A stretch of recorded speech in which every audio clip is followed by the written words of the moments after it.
आज काय यांचा डबा वगैरे नव्हता, त्यामुळे आमच्या दोघींचं निवांत चाललं होतं.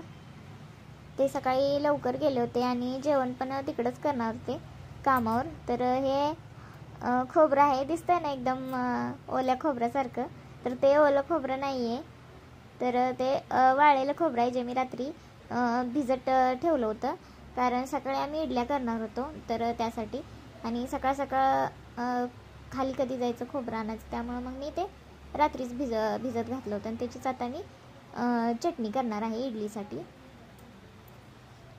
तर आज आम्ही नाश्त्याला इडल्या करणार होतो आणि ह्याने नसल्यामुळे काय आमचं ह्या नाश्त्यावरच भागते, जेवण नाही केलं तरी चालते. तर नेहमी इडल्या आणि डोसे करायचं म्हणलं ना कांचन करत असते. तर इथं बनवले इडली आणि चटणी मगाच्या खोबऱ्याची. खरं छान होते एकदम, ओल्या खोबऱ्याची चटणी सारखी लागते.